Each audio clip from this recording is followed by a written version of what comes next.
एक के लोग मत बोलो।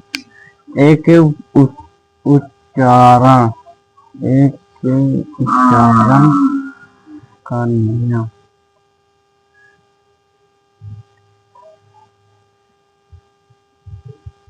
एक के उच्चारण का नियम, ठीक है, ठीक है।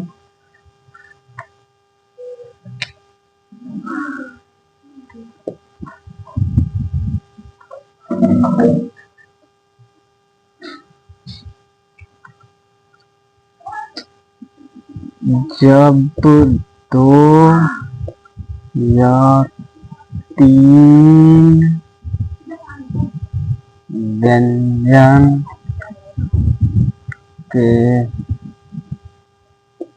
बीच में ए आए तो ए को आय से पढ़ते हैं।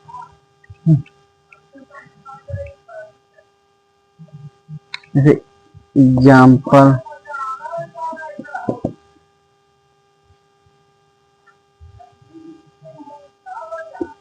कैट,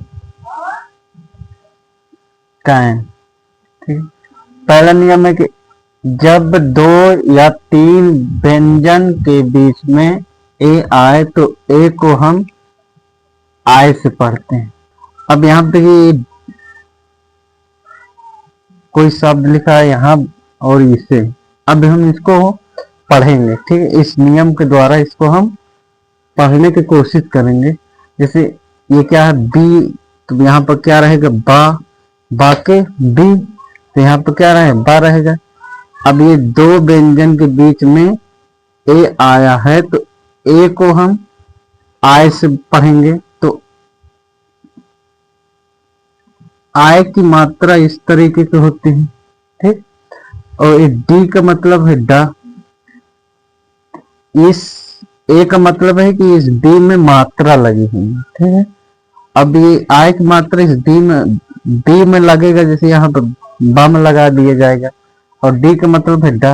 अब हम इसको क्या पढ़ा जाएगा, बैड, ठीक। जैसे अब इसको देखिए, सी का मतलब यहाँ पर क्या है, का रहेगा, और ए का मतलब है आय रहेगा, और आय की मात्रा यहाँ पर ए का मतलब है कि सी में मात्रा लगा हुआ है, और टी का मतलब है टा। ये लिख जाएगा कैट। अब यहाँ सी का मतलब का रहेगा, और ए का यहाँ पर मात्रा है, तो ये ए को हम आय से पढ़े थे, और इस आय की मात्रा इस तरीके की होती है। एन का मतलब होता है ना, यहाँ सी का मतलब का लिखेंगे, और इसकी मात्रा यहाँ पर लगा देंगे, और ये एन का मतलब हो, एन का है ना, तो यहाँ पर ना लग गया। ये कैन लिखा, ये कैट, ये बर्ड, ठीक है। ऐसे अंग्रेजी। चलिए, कौन कौन आ गया, और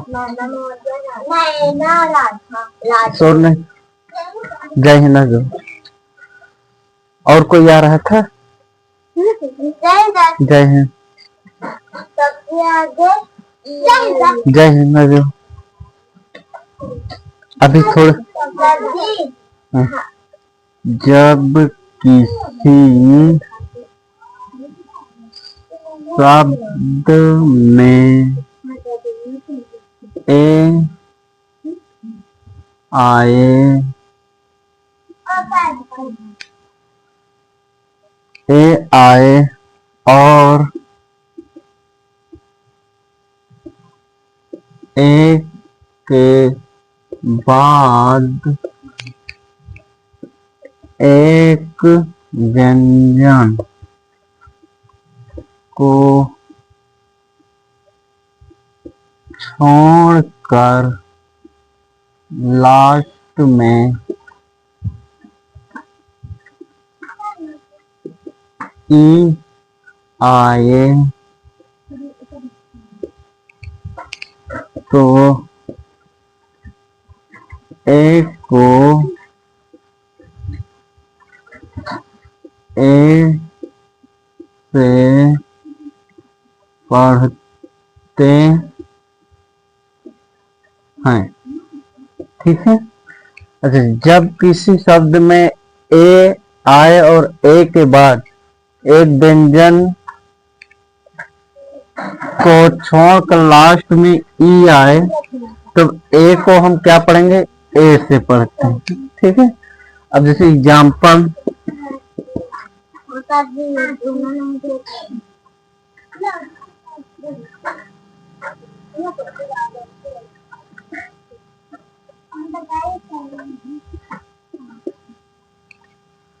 तो यहाँ पे देखिए ए आया है और एक के बाद एक व्यंजन है और लास्ट में ई आया है, तो यहाँ ए को हम ए पढ़ा जाएगा, यहाँ भी ए को ए पढ़ा जाएगा।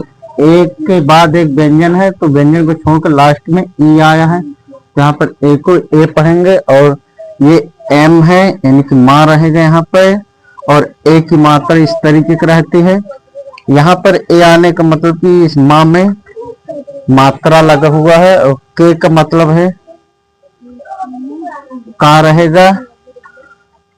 अब हम इसको लिख रहे हैं, माँ का मतलब क्या है, एम रहेगा, एम का मतलब माँ है तो यहाँ माँ लिख दिया गया है, और ए को हम ए पढ़ें तो ए की मात्रा इसमें लग जाएगी, के का मतलब का तो यहाँ पर का लिख दिया जाएगा, ये हो जाएगा नेक।